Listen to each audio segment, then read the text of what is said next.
encontramos en la iglesia de la Candelaria, justamente donde reposan los restos del siervo de Dios, del venerable José Gregorio Hernández. A mi lado se encuentra su eminencia, el cardenal Baltasar Porras, quien hoy tiene una importante noticia. En medio de este confinamiento, los venezolanos vamos entonces a celebrar. Cuéntenos de qué se trata en este camino hacia la beatificación de José Gregorio Hernández, cardenal. Un paso más en ese proceso de beatificación. En el mes de enero la Comisión de Médicos aprobó por unanimidad, y ahora en medio de la pandemia han seguido trabajando también allá en Roma, y me ha llegado todo el dossier, el que la Comisión Teológica, compuesta por 7 teólogos, han aprobado también unánimemente el proceso del milagro, el presunto milagro sobre esta niña allá en los confines de Guárico y Apure. No alegrarnos porque ese ejemplo de José Gregorio, primero que lo hace más cercano, porque falta un último paso, que es el de la Comisión de Cardenales y Obispos, que se reunirá próximamente para pasar al Papa, que dé así la aprobación final. Y por eso tenemos que prepararnos, y este eslogan que hemos tenido en estos meses, José Gregorio va por buen camino. El Consejo de Teólogos tenía el trabajo de revisar todo lo que es el tema de la doctrina de la fe. ¿Cómo le explicamos a los venezolanos este paso y el trabajo que hicieron estos teólogos del Vaticano? Porque la parte médica que dice no hay explicación científica de cómo se ha dado esta curación. Aquí hay otra cosa que estudian los teólogos, que es la oración de intercesión, en este caso de José Gregorio Hernández, que es lo que aparece como la causa que motiva esta curación de esta niña, y eso es lo que certifican. No es ninguna cuestión de magia, no es ningún arreglo de cosas, sino con toda la seriedad del caso poder dar esto.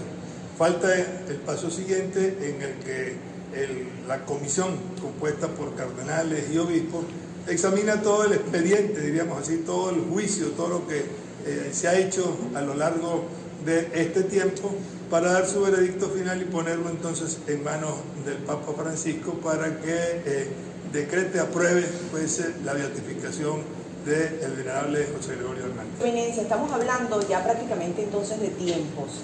En lo que se pueda, adelántenos. ¿Cuándo los venezolanos podríamos ver hecho este deseo, esta añoranza de tener este primer santo, al médico de los pobres ya como santo? Pero lo primero es que tenemos que prepararnos desde ya, no solamente con la oración, con el servicio al prójimo y más con este paralelismo de lo que hizo José Gregorio y el doctor Luis Racetti allá en 1918.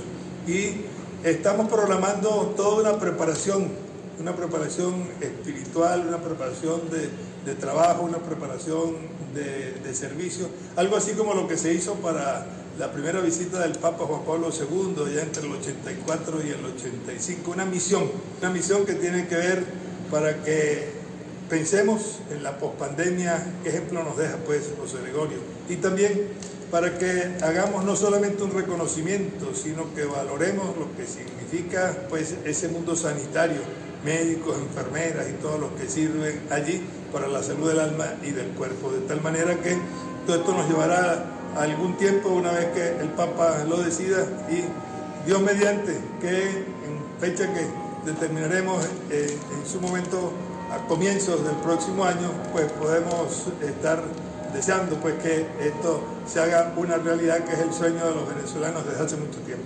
Es decir, que entre finales de este año y principios del otro ya tendríamos entonces, si Dios quiere, a José Gregorio declarado beato y próximo a trabajar en esa canonización. Bueno, sí, una vez que salga el decreto pasarán unos meses en que nos preparamos para que haya la gran celebración aquí en Venezuela, que buscaremos el sitio en Caracas donde pueda caber, no sé, pero yo creo que entre 1 y 2 millones de personas, quizás es poco, aunque no tengamos gasolina, aunque no tengamos tantas otras cosas, porque las vemos en montaña. Pendientes entonces de esa celebración, de esa beatificación, que tenemos entendido, pudiera realizarse esa fiesta de beatificación en el propio país. Sí, normalmente ya tanto con el Papa Benedicto como ahora con el Papa Francisco, las beatificaciones se realizan en el país, en el sitio donde vivió, donde murió pues el beato.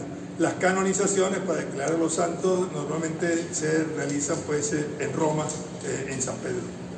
Cardenal, no quiero dejar pasar la oportunidad. Estamos en época de confinamiento, en época en que los venezolanos y el mundo entero está viviendo una realidad, un cambio en su rutina, pero una realidad diferente a la que hasta ahora habíamos vivido y hemos conocido. ¿Cuál es su mensaje a los venezolanos? A los venezolanos que muchas veces se acercan a esta iglesia donde permanece José Gregorio Hernández, allí asomado a una ventana para pedirle por todas esas necesidades de salud en momentos como estos tan difíciles. Yo creo que la pandemia es una gran oportunidad porque nos está cambiando el chip de muchas cosas. Este confinamiento que tiene su razón de ser para evitar pues que se expanda pues ese contagio y que tengamos pues este problema, pero tiene que ir acompañado también de qué se le ofrece pues a la población, la gente sin salir a trabajar, sin poder llevar la comida a su casa, sin poder atender lo que son todas esas necesidades. Tenemos que pensar desde ya en esa pospandemia. Tenemos que ver que el mundo no puede seguir siendo como antes. Hay muchas cosas que nos ponen, en primer lugar, hasta en lo personal y en lo familiar. ¿Cuándo se tenía el tiempo para compartir con los seres queridos? Porque siempre andábamos pues, con esa velocidad que nos exigía la vida. ¿Cuándo respetábamos la naturaleza que vemos ahora por todas partes llenas pues, de pájaros y de animales que no habíamos visto? Todas estas escenas que vemos en la costa venezolana con esa cantidad de peces que en medio de esta carestía pues los lleva. Bueno, eso nos tiene que llevar no a que sean los más pobres, los más vulnerables, los que una vez que pase queden sin trabajo o que se han sometido a mayores penurias de las que ya están pasando. Es una responsabilidad que tiene necesariamente que ser compartida. Esto no puede ser llevado adelante por un solo sector, ni por el gobierno, ni por las fuerzas políticas, ni los empresarios, ni las iglesias. Nos necesitamos todos para esa reconstrucción que es necesario en un país que no solamente sufre la pandemia, sino que tenemos muchos otros males que estamos sufriendo y que todos hay que meterlos, diríamos, como en un mismo saco para que desde allí podamos tener una visión global de lo que tenemos que hacer y que es responsabilidad de todos. Esta angustia que viven los venezolanos por la situación que se está viviendo entre enfermedad, situación económica, ¿cuál es su mensaje para que consigan un poco de paz y de tranquilidad? Además, en este momento donde la iglesia se ha reinventado, donde ya los fieles no asisten a las iglesias, sino que se ha acudido a una modalidad diferente de la misa virtual, del encuentro con Dios de otro tipo. Mira, estamos reinventando muchas cosas y creo, en primer lugar, pues, agradecer de verdad, y en el caso de Venezuela es evidente porque hasta en los sitios más apartados la utilización de todos estos celulares y de todas estas formas a través de las cuales las redes que no le dábamos como importancia, la tienen. ¿Para qué? Para que en este momento, a pesar de la falta de luz, a pesar de la falta de conexión y demás, hay un interés. Bueno, eso tiene que continuar racionalmente después, pero tenemos que pensar que el centro y el Papa Francisco nos lo repite insistentemente, no lo tienen los que detentan el poder. El centro tiene que estar en los de la periferia, en los vulnerables, para que no sean ellos siempre las víctimas de todo. Y hay muchas cosas que ya están andando, que están caminando. Fíjense que tenemos tan mala conciencia de nosotros mismos los venezolanos que decimos no servimos para esto, no servimos para lo otro. Los ejemplos que están dando tantos venezolanos, unos con títulos profesionales muy brillantes, pero cuánta gente sencilla y humilde pues está fuera del país y que está dando unos ejemplos enormes. Me decía hace unos días el cardenal Osoro, arzobispo de Madrid, que estaba de verdad emocionado por lo que una mujer venezolana sencilla, en medio de la situación que se está viendo en España y en la capital, pues allá en Madrid, cómo ella estaba al servicio, ayudando en una parroquia sin tener nada, pero ayudando y exponiendo de alguna forma su vida, pero cuidándose. También, como nos dice el Papa Francisco, hay que cuidarse para poder cuidar a los demás. De tal manera que hay muchas cosas y muy positivas que ya se están haciendo, que veamos que está naciendo, que está resurgiendo una serie de virtudes que tenemos y que no es para echarnos a llorar, sino todo lo contrario, para ver que esa fuerza de Dios nos acompaña en las buenas y en las malas, para que podamos construir de verdad los sueños que tenemos en el corazón. Muchísimas gracias por estos minutos que nos ha concedido.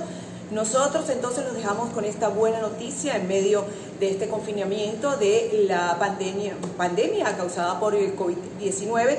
Y bueno, esperamos pronto tener nuevas y más noticias cuando ahora solo faltan 2 pasos para la beatificación del médico de los pobres. Estamos hablando del Consejo Cardenalicio, de la firma ya por parte del Papa Francisco. Nosotros nos mantendremos pendientes llevándoles toda la información.